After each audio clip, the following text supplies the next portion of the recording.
Samantha Gregory made the mistake of being professional to the wrong man, accepting a drink from an acquaintance at a networking event, not realizing he'd spent 3 months planning this exact moment. 25 minutes later, she's stumbling through a dimly lit parking garage in Victoria Island at 10 p.m. Vision swimming, legs failing, with him following close behind and intentions that make her blood run cold. That's when Fred De La Riva sees her from his armored Mercedes, recognizes immediately what's happening, and steps out into the concrete shadows with murder in his dark eyes.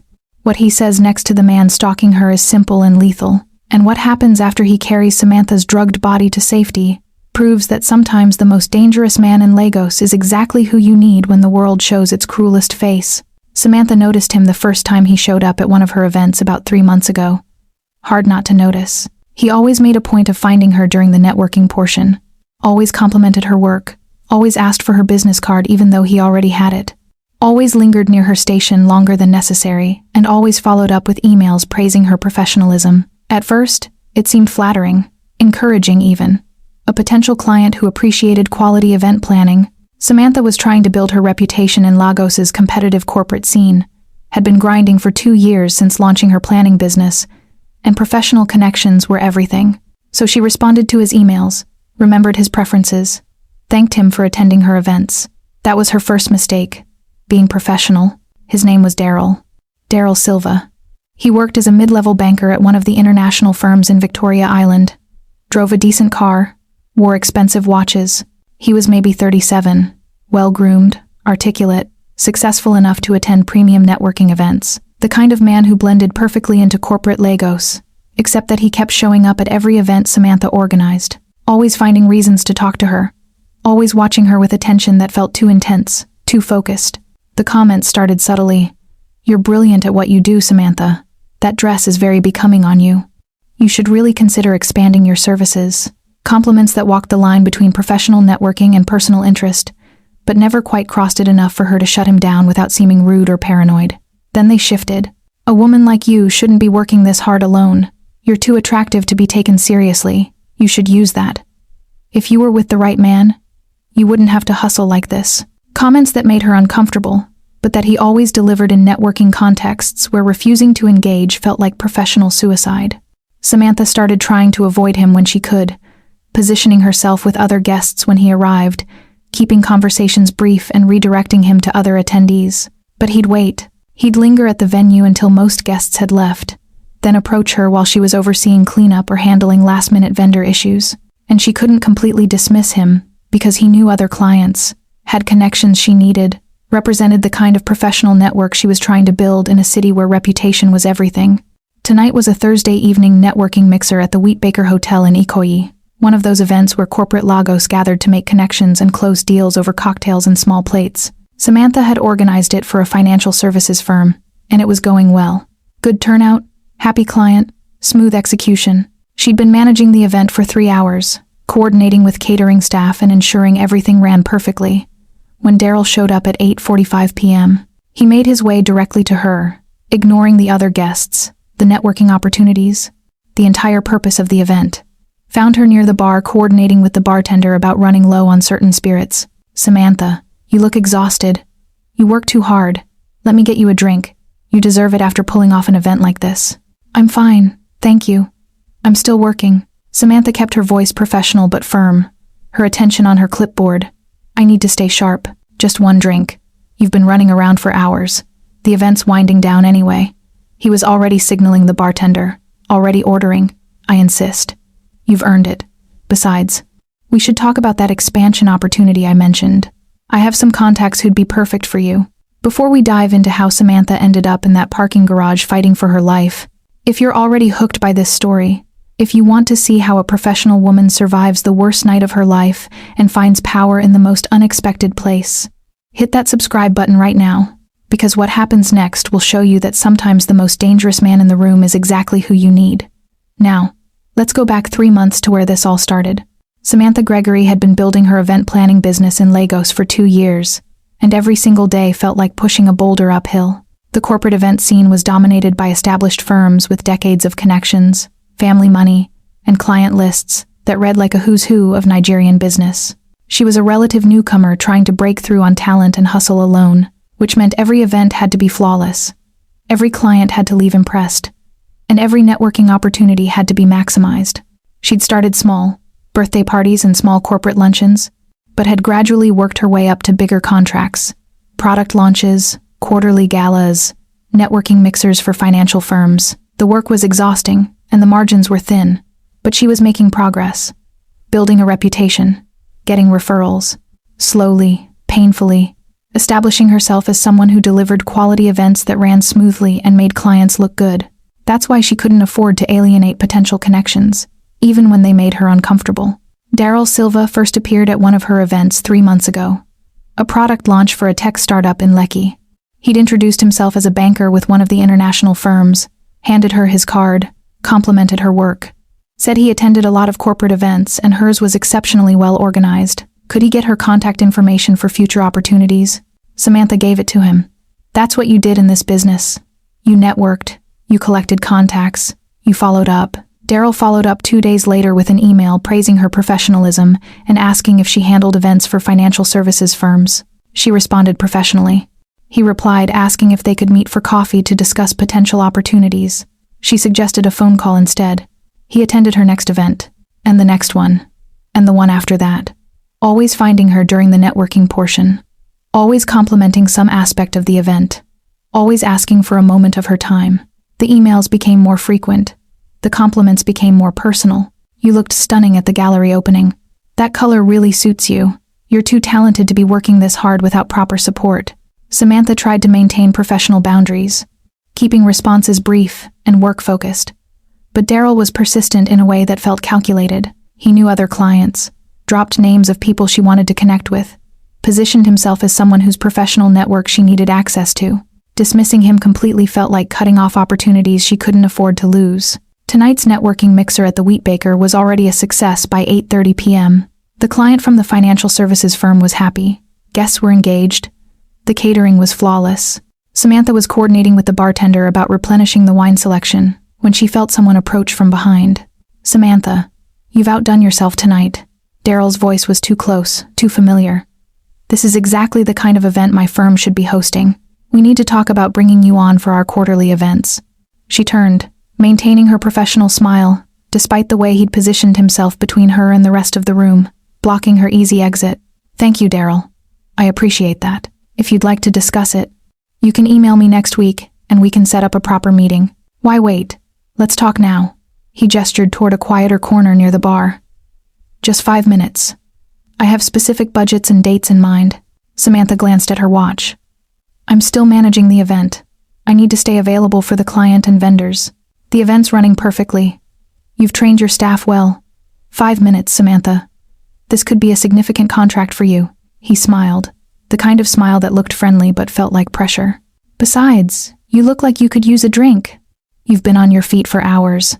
"I really shouldn't," Samantha said, keeping her tone light but firm.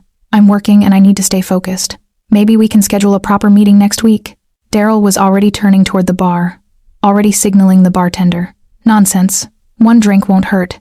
You've been working non-stop since I arrived, probably since before that. You deserve to enjoy your own event a little." He leaned against the bar, casual but deliberate, still positioned in a way that kept her somewhat cornered. "What do you drink?" "Gin and tonic. Whiskey." "Really?" "I'm fine." Samantha tried to step past him, to return to the main floor where her assistant was probably looking for her, but Daryl shifted slightly, not quite blocking her but making it awkward to leave without being obviously rude. "Bartender." Daryl's voice carried authority, the kind successful Lagos men used when they expected to be obeyed. "What would you recommend for the lady?" "Something refreshing but not too strong. She's been working hard." The bartender, a young man who'd been efficient all evening, glanced at Samantha with a question in his eyes. She gave a slight nod, more to move the interaction forward than from actual consent. The bartender began mixing something with vodka, cranberry, lime. "Actually," Daryl interrupted, watching the bartender work, "she prefers gin, Tanqueray if you have it, and fresh lime, not the bottled stuff. Just a touch of tonic, she doesn't like it too sweet." Samantha felt her stomach tighten. She'd never told Daryl her drink preferences, had never had a drink with him at all. But he was right. That was exactly how she ordered gin and tonic on the rare occasions she went out with friends. How did he know that? The bartender adjusted the drink, following Daryl's specific instructions. Daryl watched the entire process, standing close enough to the bar that Samantha couldn't see exactly what the bartender was doing, couldn't see if anything besides alcohol and mixer went into the glass. She told herself she was being paranoid. This was a professional event at a reputable hotel. The bartender was a professional. Daryl was just a persistent networker, annoying but not dangerous. The bartender slid the finished cocktail across the bar. Daryl picked it up, held it out to Samantha with a smile that looked friendly but felt wrong.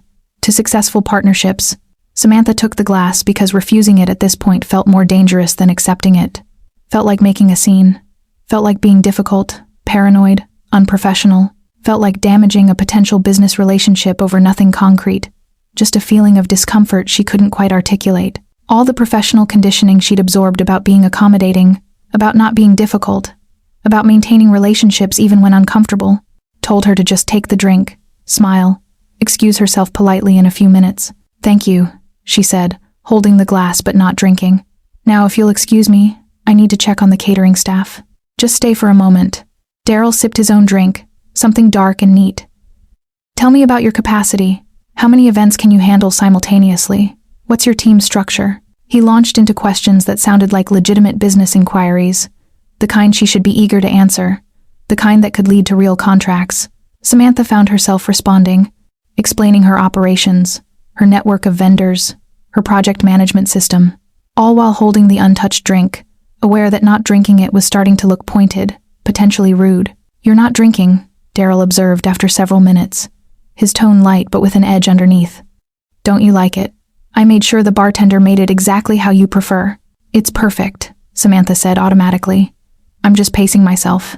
She lifted the glass to her lips, took a small sip to be polite. The gin was good, properly made, tasted exactly like it should. She took another small sip while Daryl talked about his firm's event budget, then excused herself as her phone buzzed with a message from her assistant. "I really do need to handle this," she said, grateful for the interruption. "Email me the details about your firm's requirements, and we can set up a proper meeting." "Of course." Daryl stepped aside finally, letting her pass. "It was wonderful talking with you, Samantha. You really are exceptional at what you do." Samantha moved back into the main event space, the cocktail still in her hand because leaving it on the bar felt wasteful and obvious. She spoke briefly with her assistant about a minor catering issue, took another sip of her drink while listening, then circulated through the remaining guests for final thank yous and business card exchanges. The event was winding down now, most guests already leaving, just the last few stragglers finishing their conversations. By 9:45 p.m., the venue was nearly empty. The catering staff was breaking down stations. Her assistant was handling final vendor payments, and Samantha was exhausted. She finished the last of her drink, more out of habit than desire, and headed toward the parking garage to retrieve her car. She'd drive home, shower, collapse into bed, and deal with tomorrow's follow-up emails when she woke up. The parking garage was in the basement level, fluorescent lit and mostly empty at this hour. Samantha's heels echoed against the concrete as she walked toward her car, her event planning bag heavy on her shoulder. She was halfway to her parking spot when she felt it. A strange lightness in her head, a disconnect between her brain and her body. Her vision seemed to blur slightly at the edges, then sharpen again, then blur. She stopped walking, confused. She'd only had one drink, and she'd barely finished it. This wasn't tipsy. This was something else. Something wrong. Her legs felt unsteady. Not drunk unsteady, but weak, like the muscles weren't responding properly to her commands. She reached for her car key in her bag and her hand fumbled, coordination failing. The bag slipped from her shoulder, hit the ground. She stared at it, trying to make sense of what was happening. The drink. The thought cut through the fog with terrifying clarity. Something was in the drink. Samantha tried to reach for her phone, tried to call for help, but her hands wouldn't cooperate. Her vision swam. The parking garage tilted. She took a step toward her car, and her legs buckled. She caught herself against a concrete pillar, breathing hard, trying to fight whatever was coursing through her system. Then she heard footsteps behind her. Steady, unhurried, deliberate. She tried to turn, tried to see who it was, but her body wouldn't respond fast enough. "Samantha." Daryl's voice, soft and close. "You shouldn't have tried to leave so quickly. Let me help you to your car." Samantha's brain screamed at her body to move, to run, to fight, but nothing responded correctly. Her legs were rubber, her vision doubling. The concrete pillar was the only thing keeping her upright. "Get away from me," she tried to say, but the words came out slurred, weak. Her tongue felt thick in her mouth. Daryl moved closer, his footsteps echoing in the empty garage. His voice was different now, stripped of the professional politeness he'd worn all evening. "No more pretense. You're not feeling well. That's understandable. You've been working so hard. Let me help you." "You drugged me." Samantha pushed the words out, forcing her mouth to work. "You put something in the drink."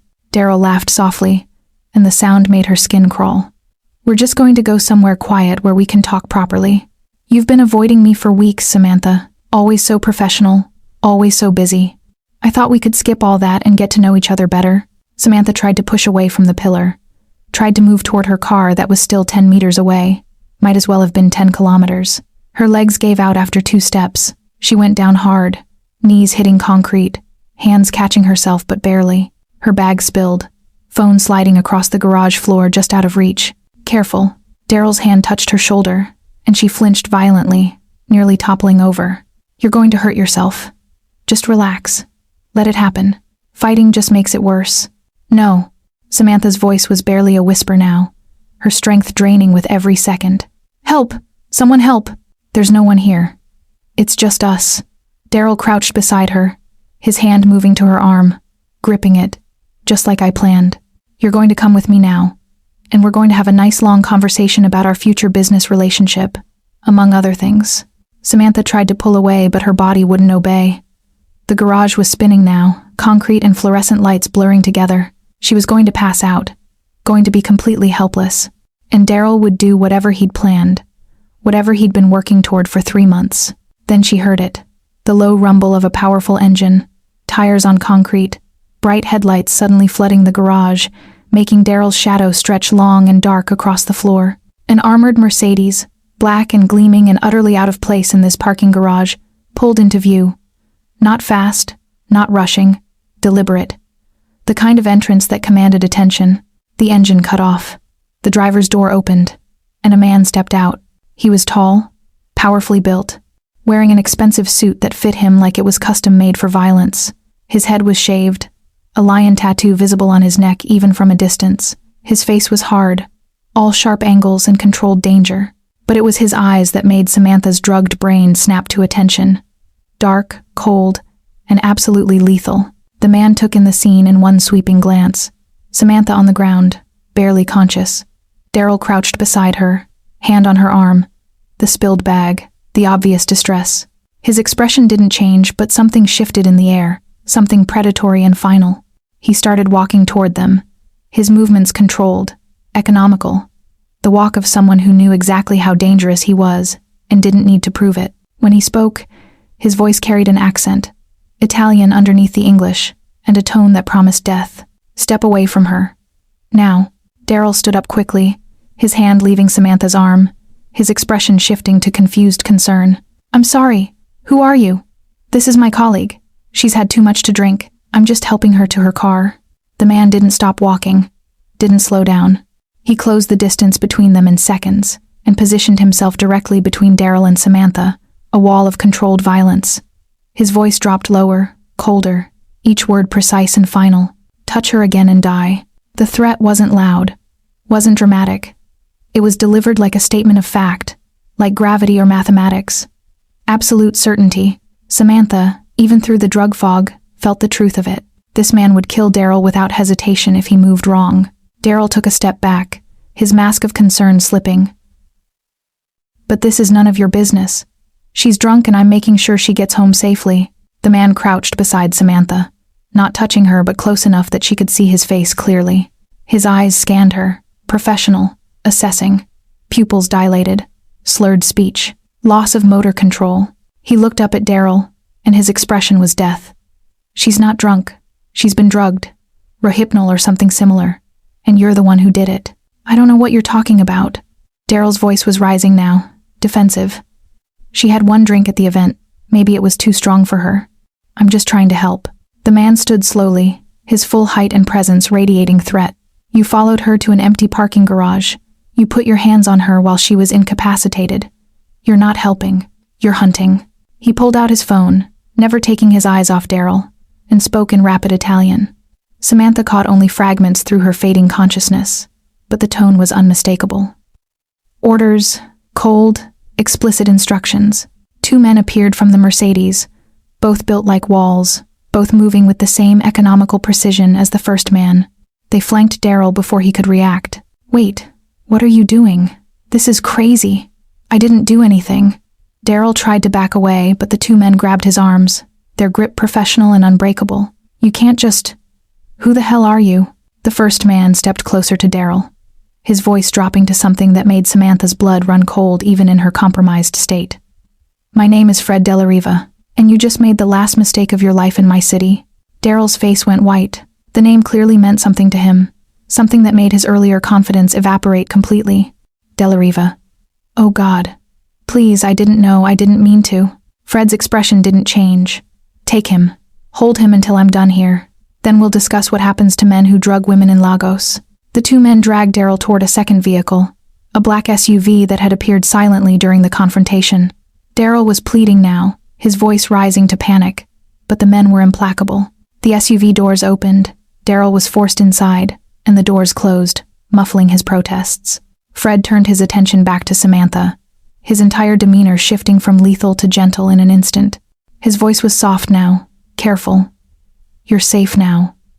I need to get you to a doctor. Can you hear me?" Samantha tried to nod, tried to speak, but the drug was winning. Her vision was tunneling, darkness creeping in from the edges. The last thing she saw before consciousness left completely was Fred's face, concerned and protective, and his voice promising her safety as the world went black. Samantha felt herself falling, the last of her strength giving out completely, but she never hit the ground. Strong arms caught her, lifted her with an ease that suggested she weighed nothing at all. She tried to focus on the face above her, but her vision was too blurred. Everything swimming together. "Stay with me," the voice said. Fred's voice, she remembered dimly. "You're safe now. I promise you're safe." She wanted to respond, wanted to say something, but her mouth wouldn't form words anymore. Her head lolled against something solid, a chest, she realized. He was carrying her. The motion made the nausea worse, but his grip was steady, secure, keeping her from falling. She heard a car door open, felt herself being carefully placed on soft leather. A seatbelt clicked around her, gentle hands making sure she was secure. Then the door closed, and she was enclosed in quiet darkness, the world outside muffled. The driver's door opened and closed. The engine started, powerful and smooth. She felt the vehicle begin to move, the motion surprisingly gentle despite her fragile state. "We're going somewhere safe." Fred's voice came from beside her, calm and certain. "I have a doctor who can help you. Just hold on a little longer." Samantha tried to open her eyes, managed it partially. She could see his profile in the dim light from the dashboard, strong and focused. He was driving with one hand, the other reaching over to steady her when the car turned. "The man," she managed to slur out. "Daryl. He won't hurt you. He won't hurt anyone." Fred's voice was gentle when he spoke to her, but underneath was that same lethal certainty. "You don't need to worry about him anymore." The drive felt both endless and instantaneous, time distorting under the drug's influence. Samantha drifted in and out, sometimes aware of streetlights passing overhead, sometimes lost in darkness. Fred's voice stayed constant, speaking to her periodically, keeping her tethered to consciousness. "Stay awake if you can. We're almost there. You're doing well." Finally, the car slowed, turned, stopped. Samantha heard a gate opening, heavy and mechanical. The car moved forward again, then stopped completely. The engine cut off. Fred was out of the car and at her door immediately, unbuckling her seatbelt, lifting her again with the same careful strength. She caught glimpses of her surroundings as he carried her. High walls, security cameras, manicured grounds lit by subtle landscape lighting. A massive house, modern and imposing. The front door opened before they reached it, held by someone Samantha couldn't quite focus on. Fred carried her through a marble foyer, down a hallway, into a room that smelled clean and antiseptic. A medical room, she realized hazily, in someone's house. He placed her on a padded examination table, his hands gentle. "The doctor is here. She's going to examine you. Make sure you're all right. I'll be right outside." A woman's voice, professional and kind. "I'm Dr. Okonkwo. You're safe here. I'm going to check your vital signs and make sure the drug isn't causing any dangerous complications." Samantha tried to focus on the doctor's face, a woman in her 50s, competent looking, with kind eyes behind glasses. Not what Samantha expected in a mafia boss's house. But then nothing about this night made sense anymore. The examination was thorough but gentle. Blood pressure, heart rate, pupil response. Questions Samantha could barely answer. The doctor's voice stayed calm throughout, explaining what she was doing, reassuring Samantha that her body would process the drug and she would be fine. "You're going to sleep now," Dr. Okonkwo said eventually. "That's normal. The drug will work its way out of your system over the next several hours. When you wake up, you'll feel disoriented and probably nauseous, but there won't be permanent damage." Samantha felt herself being moved again, lifted carefully. Fred's arms, she recognized now. His scent, expensive cologne, and something else. Something uniquely him. He carried her upstairs, down another hallway, into a room that was dark and quiet. A bed. Soft and comfortable. Probably the most comfortable bed she'd ever felt. He placed her on it carefully, adjusted pillows around her, covered her with a blanket that was light but warm. "Sleep," his voice said quietly. "You're completely safe. There are guards outside, the compound is secure, and I'll be nearby if you need anything." Samantha tried to thank him, tried to ask questions, tried to understand what was happening, but sleep was dragging her under with irresistible force. The last thing she registered was Fred's hand briefly touching her forehead, a gesture that felt protective, almost tender, before consciousness left her completely. She woke slowly, fighting through layers of fog and confusion. Her mouth tasted terrible. Her head ached. Her body felt heavy and uncooperative. For a long moment, she couldn't remember where she was or how she'd gotten there. Then it came back in fragments. The event, Daryl, the drink, the parking garage, the man with the lethal eyes, Fred. Samantha forced her eyes open. Sunlight filtered through heavy curtains, suggesting it was morning, though she had no idea what time. She was in a bedroom, elegant and expensive. Nothing like the hotel room she'd expected if someone had called an ambulance. The bed was enormous. The sheets were high, thread count cotton. The furniture was dark wood and clearly expensive. She sat up slowly, fighting nausea. She was still wearing her event clothes from last night, though someone had removed her shoes, and her jewelry was placed carefully on the nightstand beside the bed. Her phone was there too, plugged into a charger. The room had floor-to-ceiling windows overlooking manicured gardens. The door was closed but not locked. A glass of water sat on the nightstand with 2 pills beside it, and a handwritten note. "For the headache, Doctor. Okonkwo says you should drink plenty of water and eat something light when you feel ready. I'm downstairs when you're ready to talk. Take your time. You're safe here. Fred." Samantha stared at the note, her mind trying to process everything. She'd been drugged, almost assaulted, saved by a stranger who apparently had enough power to make men disappear with a phone call. And now she was in his house, in his guest room, with his private doctor having examined her while she was unconscious. She should be terrified. Should be calling the police, calling for help. But all she felt was an overwhelming sense of safety, of protection, that made no logical sense given the circumstances. She took the pills, drank the water, and tried to prepare herself for whatever conversation was waiting for her downstairs. Right now, Samantha is standing at a crossroads we've all faced in different ways. Do you trust the system that's already failed you? Or do you accept help from someone dangerous who's actually offering real protection?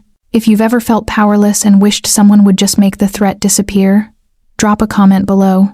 And if you're as invested in Samantha's journey as I am in telling it, subscribe and become part of this community.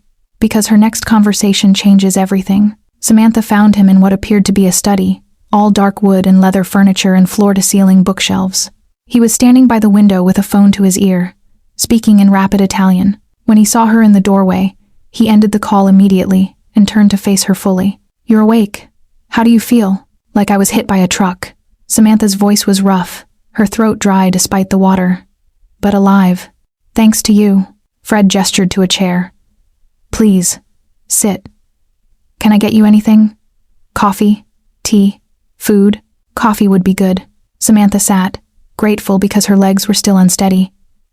"And answers would be better." Fred pressed a button on his desk, spoke briefly to someone, then sat in the chair across from her rather than behind the desk. A deliberate choice, she noticed, putting them on equal level rather than in a power dynamic. "Dr. Okonkwo says you'll make a full recovery. The drug was Rohypnol, standard dose. It'll be out of your system by this evening." She also wanted me to assure you that your dignity was maintained throughout. She examined you. I did not. Your clothes stayed on except for your shoes. Thank you for that. Samantha studied his face, trying to reconcile the gentle concern she saw there with the lethal threat she'd witnessed last night. Who are you? Really? Fred was quiet for a moment, then leaned back in his chair. My name is Federico Della Riva. Most people call me Fred. I'm an underboss in an Italian organized crime family that operates throughout West Africa. My family has had interests in Lagos for 3 generations. Organized crime. Samantha said it flatly, testing the words. Mafia. Yes. Fred didn't flinch from the word. We handle shipping, logistics, security, and other businesses that operate in the gray areas of international commerce. Some legal, some not. And you just happened to be in that parking garage last night. I was leaving a business meeting at the hotel. I saw what was happening and intervened. Fred's expression hardened. In my territory, women are protected absolutely. It's not negotiable. It's not situational. Any man who drugs or assaults a woman has violated the most basic code. What that man was doing to you was unforgivable. A staff member entered quietly with coffee, set it on the table between them, and left without a word. Samantha wrapped her hands around the cup, grateful for the warmth. What happens to him now? To Daryl? Fred's eyes went cold. He will never harm you or anyone else again. I can promise you that absolutely. Samantha should have been horrified. Should have been demanding he call the police, insisting on proper legal channels. But all she felt was a savage satisfaction, a certainty that Daryl deserved whatever Fred had planned. Good, she said quietly. He drugged me. He was going to rape me. Probably would have killed me after to cover it up. I don't care what happens to him, as long as he can't hurt anyone else. Fred studied her face, something like approval in his expression. Most people in your position would want the police involved. The police would do nothing. Men like Daryl, professional, connected, respectable, they don't face consequences through normal channels. They hire good lawyers. They discredit victims. They walk away free. Samantha met his eyes directly. You're offering me something the system can't. Justice. Real justice. Yes, Fred said simply. That's exactly what I'm offering. Fred stood and walked to the door, speaking briefly to someone in the hallway. When he returned, he had a different expression. More open, almost gentle. You haven't eaten, Doctor. Okonkwo said you should have something in your stomach. I've asked them to prepare breakfast. Nothing heavy, just enough to help you recover. You don't have to do all this, Samantha said, though she was grateful. You already saved my life. I can go home, deal with this myself. You could? Fred sat down again, his posture relaxed, but his attention completely focused on her. But I'd like you to stay at least until you're fully recovered. And I want to discuss options with you before you make any decisions about what happens next. Breakfast arrived on a rolling cart, wheeled in by a woman in her 40s who set up the food on a side table with quiet efficiency. Fresh fruit, scrambled eggs, toast, juice, more coffee, simple but prepared perfectly. The woman left without speaking, closing the door behind her. Eat first, Fred said. Then we'll talk properly. Samantha realized she was starving. The food helped, settling her stomach, clearing some of the remaining fog from her mind. Fred ate with her, not hovering but present, occasionally refilling her coffee or passing her something without her having to ask. It felt strangely domestic, comfortable, despite the surreal circumstances. When they'd finished, Fred cleared the table himself, rather than calling someone, giving them privacy. Then he returned to his chair and looked at her with complete seriousness. You need to understand what I'm offering you, Samantha, and what it means. He leaned forward slightly, his hands clasped loosely between his knees. If you want, I can call the police right now. We'll report the drugging, the attempted assault. They'll investigate. Maybe they'll arrest him, maybe they won't. If they do, there will be a trial. You'll have to testify. His lawyers will attack your character, your credibility, your choices that night. They'll say you were drinking, that you encouraged him, that you're lying for attention or money. The trial will take months, maybe years, and at the end of it, there's a significant chance he'll walk free. Samantha felt sick hearing it laid out so clearly, but she knew he was right. She'd heard those exact stories too many times. Or, Fred continued, his voice steady and certain, I handle this my way. Daryl Silva disappears. Permanently. No trial, no testimony, no lawyers tearing apart your life in public. he simply ceases to exist. You never have to see him, think about him, or fear him again. The silence stretched between them. Samantha knew what he was offering, knew exactly what disappears permanently meant, knew she should be horrified, should be refusing, should be choosing the legal path despite its obvious futility. But she kept seeing Daryl's face in that parking garage, kept hearing his voice telling her to relax, to let it happen, kept feeling her own helplessness as the drug took away her ability to fight, to escape, to save herself. Kept imagining what would have happened if Fred hadn't been there. How many other women? She asked quietly. How many has he done this to? Fred's expression darkened. We've been looking into him since last night. At least 3 that we've confirmed. Probably more who never reported it because they knew reporting would accomplish nothing. 3 women. 3 lives violated because men like Daryl knew the system protected them more than it protected their victims. 3 women who'd probably gone through the trauma of reporting, of being questioned, of being doubted, only to watch him walk away free to do it again. Samantha looked at Fred directly, her decision crystallizing with absolute clarity. Do it. Make him disappear. He doesn't deserve mercy. He doesn't deserve a trial. He deserves exactly what you're offering. Fred held her gaze, searching her face for doubt or hesitation. Are you certain? Once this is done, it can't be undone. You need to be completely sure. I'm sure. Samantha's voice was steady, calm, certain. He drugged me. He was going to rape me. He's done it to other women, and he would have done it to more. The legal system had its chance to stop men like him and it failed. So yes, I'm absolutely certain. Make him disappear. Fred nodded once, decisive. Then it's done. I'll make the call after we finish here. Within 48 hours, Daryl Silva will no longer exist. The finality of it should have frightened her, should have made her second guess. But all Samantha felt was relief. A weight lifting that she hadn't fully realized she'd been carrying. Relief that she wouldn't have to face him in court, wouldn't have to relive the assault in front of strangers, wouldn't have to watch him smile as expensive lawyers shredded her credibility. There's something else you need to understand, Fred said, his tone shifting to something more personal. You're under my protection now, Samantha. Not because you owe me anything, you don't. Not because I expect anything from you, I don't. But because that's how this works. You were harmed in my territory, by a predator who thought he could operate with impunity. That makes you my responsibility. I can take care of myself. I know you can. You've been doing it your whole life. Fred's voice was gentle but firm. But you don't have to anymore. Not alone. I have resources, connections, security that most people can't access. And I'm offering them to you for as long as you need them. Or want them. Whichever is longer. Samantha studied his face, trying to understand this man who could be lethal and gentle in the same breath. Why? Why do you care what happens to me? Because 3 years ago, my younger sister was drugged at a club in Milan. A man thought he could do to her what Daryl tried to do to you. Fred's jaw tightened. She fought him off, managed to get help, but it changed her, made her afraid in ways she'd never been before. And I swore that if I ever saw it happening again, if I ever had the power to stop it, I would. No hesitation, no exceptions. I'm sorry that happened to her. So am I. Which is why I'm not sorry about what's going to happen to him. Fred stood, offered his hand to help her up. You can stay here as long as you need. There are clothes in your room, anything you might need. My staff will get you anything else. Rest, recover, and when you're ready, we'll discuss what comes next. Samantha took his hand, let him help her to her feet. She should leave, should go home, back to her normal life, pretend this never happened. But normal felt impossible now. Normal felt like a fiction she'd been living that had been violently torn away. Thank you, she said quietly, for saving me, for believing me, for giving me a choice. Fred's expression softened. You're welcome. And Samantha, you made the right choice. Not the easy one, but the right one. That takes courage. As she walked back upstairs to rest, Samantha realized she believed him, and more than that, she trusted him in a way that defied logic but felt absolutely certain.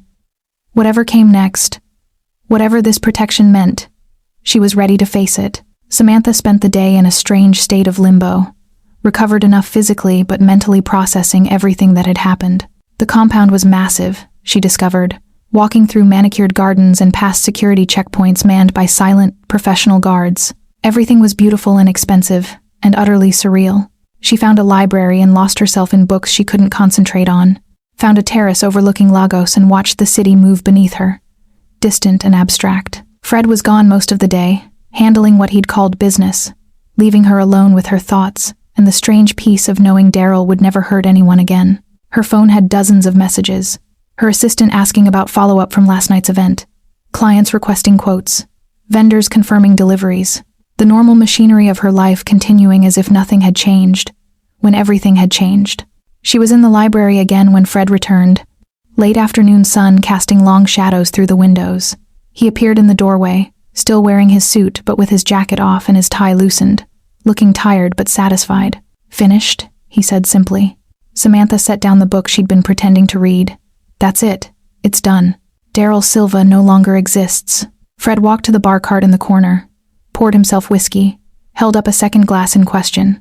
Samantha nodded. "His bank accounts have been emptied and closed. His apartment has been cleared. His car is gone. As far as anyone will be able to determine, he left Lagos suddenly for reasons unknown. No body will ever be found. No evidence will ever surface. He's simply gone." He handed her the whiskey and sat in the chair across from her. She took a sip, the burn focusing her scattered thoughts.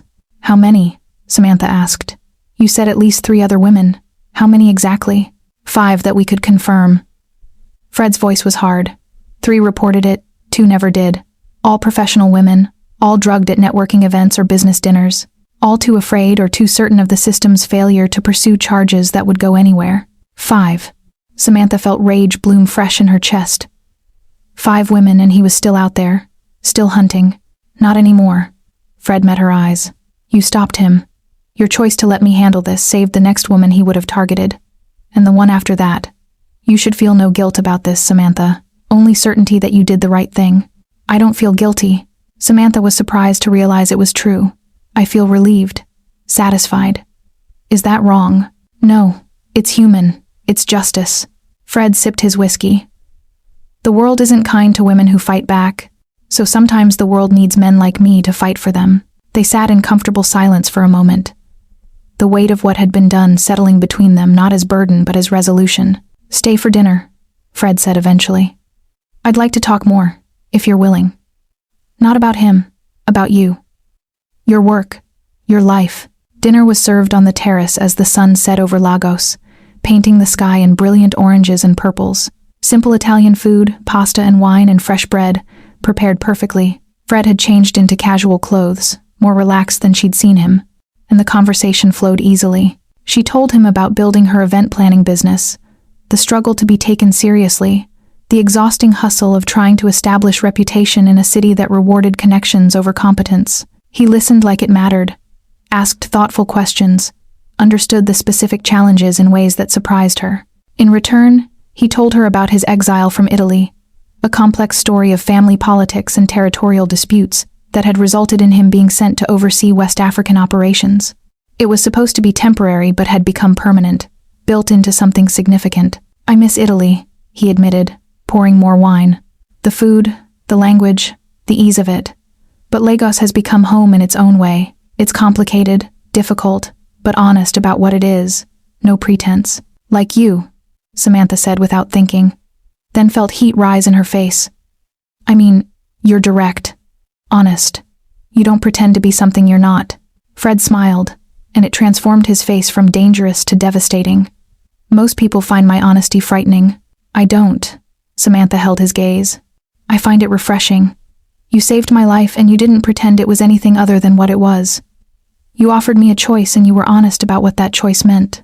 That's more respect than most men have ever shown me." The air between them shifted, became charged with something that had been building all day, maybe from the moment he'd caught her in that parking garage.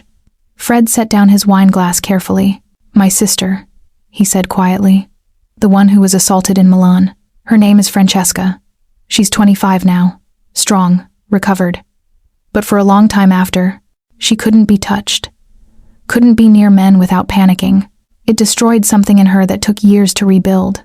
He looked at Samantha with intensity that made her breath catch. "When I saw you last night, I saw her, and I knew I would do absolutely anything to prevent what happened to her from happening to you." "You did," Samantha said softly. "You prevented it. You saved me. I wanted to do more than save you." Fred stood, moved closer, his eyes searching her face. "I wanted to give you justice, power, choice. Everything the world tries to take from women like you. You did that too. Fred reached out slowly, giving her time to move away, and touched her face with a gentleness that seemed impossible from hands that had ordered a man's death hours ago. Samantha leaned into the touch, her own hand coming up to cover his. "This is probably a terrible idea," she whispered. "Probably," Fred agreed. "I'm dangerous. My world is dangerous. You should walk away." "I don't want to walk away." "Then don't." He kissed her, and it was nothing like Samantha expected. Not gentle or tentative, but consuming, passionate, months of attraction compressed into a single moment. She responded with equal intensity, her hands finding his shoulders, his hair, pulling him closer. All the fear and trauma and rage from the past 24 hours transformed into desperate need, into connection, into something that felt inevitable. When they finally broke apart, both breathing hard, Fred rested his forehead against hers. "Stay," he said. Not a command, but a plea. "Not just tonight. Stay with me. Let me protect you, help you, be with you." Samantha should have said no. Should have been sensible and careful. Should have walked away from the dangerous man who'd killed for her. But sense and caution felt like chains she'd been wearing her entire life, and she was done with chains. "Yes," she said simply. "I'll stay. Daryl is gone. Justice has been served in a way the legal system never could have delivered. But Samantha's story isn't over, it's just beginning. If you want more stories about women who refuse to be victims, about complicated morality and real consequences, about love that emerges from the darkest moments, then subscribe right now. Because the ending of this story will show you what it looks like when a woman stops apologizing for taking up space and starts building the life she actually deserves. Stay with me through the end. They moved inside as the night deepened, the conversation between them shifting from words to touches, from careful distance to complete closeness. Fred's bedroom was masculine and spare, all clean lines and expensive simplicity, and when he closed the door behind them, the rest of the world ceased to exist. "You're mine now," he said against her mouth, his hands in her hair, his body pressed against hers. "I don't share. I don't let go. You need to understand that before this goes further." "Good," Samantha responded, pulling him closer. "I don't want careful. I don't want tentative. I want exactly this." What followed was intense and overwhelming, and exactly what they both needed.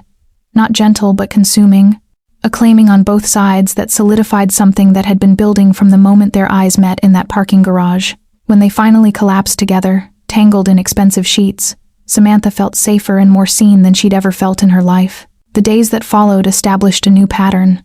Samantha stayed in the compound, recovered fully, and began rebuilding her life with Fred's active support. He made calls, opened doors, connected her with clients she'd never have accessed on her own. Corporate executives who needed high-end event planning. International companies expanding into West Africa who needed someone who understood both cultures. Investors interested in backing a promising entrepreneur. Within 2 weeks, Samantha had enough contracts to quit taking on difficult clients who made her uncomfortable. Within a month, she'd formed her own company, properly registered and backed by investment that Fred arranged through legitimate channels. Within 2 months, she had a small team and a waiting list of clients. Fred's possessiveness became apparent quickly, but it never felt controlling. He wanted to know where she was, wanted security with her when she traveled for events, wanted her back at the compound every night. But he also respected her work, valued her independence, supported her ambitions without trying to manage them. His protection felt like freedom rather than constraint, because for the first time in her life, Samantha wasn't operating from a place of fear. "You're changing Lagos event planning," he told her one evening, reviewing her latest contract proposals. "You're setting standards others will have to match." "We're changing it," Samantha corrected. "Your connections open these doors." "My connections open doors. Your talent is what's keeping you in those rooms." Fred pulled her into his lap, his arms around her waist. "Don't diminish what you've built." 6 months after the night in the parking garage, Samantha's company was thriving. Her reputation established, her future secure. She lived in Fred's compound, had integrated into his world in ways that would have terrified her earlier self. She knew what he did, knew the violence he was capable of, knew the darkness he operated in, and she loved him anyway, completely and without reservation. They were reviewing plans for a major corporate gala she was organizing when Fred set down the documents and looked at her with complete seriousness. "Are you happy?" he asked. "Truly happy. Not just safe or successful, but happy." Samantha thought about the question, about the woman she'd been 6 months ago, exhausted and alone and accommodating everyone except herself. About the woman she was now, protected and valued and powerful in her own right. Yes, she said with absolute certainty. I'm happy. More than I've ever been. Good. Fred's expression softened into something that might have been vulnerability on a less dangerous man. Because you're mine, Samantha. Completely mine. And I'm yours. That's not changing. I don't want it to change. He kissed her then, possessive and claiming and tender all at once, and Samantha kissed him back with equal intensity. She'd found home in the most unexpected place, in the protection of the most dangerous man in Lagos, and she'd never felt more free. Outside the compound, the city moved and breathed and continued its chaotic dance. But inside these walls, in Fred's arms, Samantha had everything she needed: safety, success, love, and the absolute certainty that she would never have to make herself smaller again. Not for anyone. Not ever. She was his. He was hers. And that was exactly how it should be.